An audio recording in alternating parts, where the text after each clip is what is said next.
Millions of distinct organisms exist on Earth, but in the study of biology, this diversity is not a chaotic mess. It is a highly rigid structural matrix. For competitive examinations like Neet, simply memorizing this entire grid is an inefficient strategy. Examiners rarely focus on the standard, easily categorized organisms you find in the middle of a textbook chapter. This pie chart shows biological classification topic weightage over 38 years. The lopsided distribution reveals exactly where test makers concentrate focus. Those sections represent kingdom Monera, kingdom fungi, and acellular entities. These three groups alone account for a significant portion of questions asked. This second chart shows that the trend is actually accelerating. Over the last 13 years, the emphasis on these specific categories has become even more pronounced. Mastering these high-yield groups and the specific evolutionary anomalies within them is the most effective way to approach the scoring potential of this chapter. To understand why they are targeted, we look at the rules they break. The system uses three parameters. First, prokaryotes lacking a nucleus versus eukaryotes possessing one. Second, separating unicellular from multicellular organisms. Finally, distinguishing autotrophs that produce food from heterotrophs that consume it. This creates a predictable matrix. However, exams are designed to test the organisms that sit directly on the dividing lines, the ones that don't fit neatly into a single box. Kingdom Monera is the exclusive home for all prokaryotes. These organisms lack a true nucleus and membrane-bound organelles. This kingdom includes archaeobacteria, the survivalists of the prokaryotic world. They are capable of flourishing in the high-pressure, high-temperature environment of a hydrothermal vent.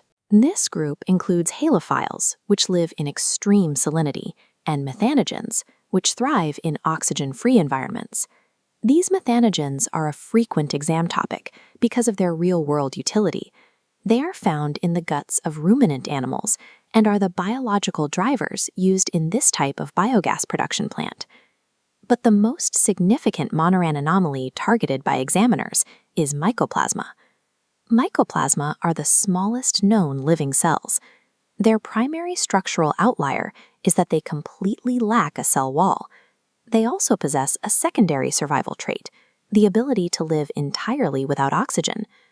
A question about mycoplasma is actually checking if you know that the prokaryotes have cell walls rule has a major biological exception. Moving up in complexity, kingdom Protista consists of single-celled eukaryotes. Here we find Euglena, an organism that possesses traits traditionally associated with both plants and animals. In the presence of sunlight, Euglena is photosynthetic, producing its own food like an autotroph.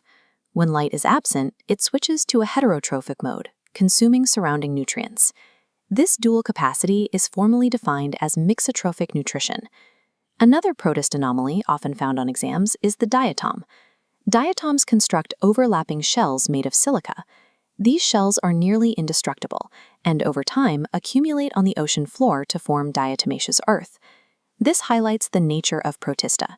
It is a catch-all category for eukaryotic organisms that exhibit mixed traits from higher kingdoms. Kingdom fungi consists of eukaryotic, absorptive heterotrophs. A common taxonomic trap is to confuse fungi with plants. While they may appear to grow similarly, fungi do not have cellulosic cell walls. The defining structural marker for this kingdom is a cell wall composed of chitin. This biochemical difference is why fungi are fundamentally distinct from the plant kingdom. Examiners also focus on fungal reproduction, specifically how they produce spores. In Agaricus and other basidiomycetes, spores are produced exogenously, meaning they form on the exterior of the structure.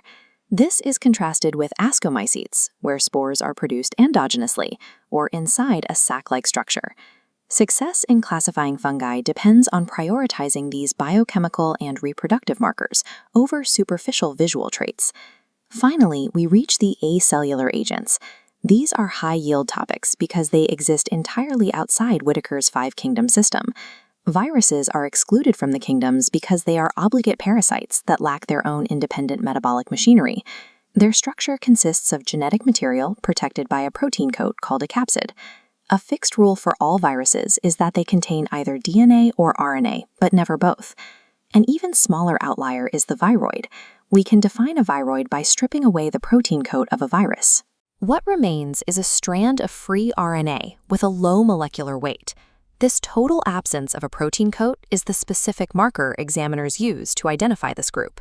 The final outlier to consider is the lichen. Lichens are symbiotic organisms, where algae provide food and fungi provide structure. They are tested primarily as bioindicators, as they are unable to grow in areas with high sulfur dioxide pollution.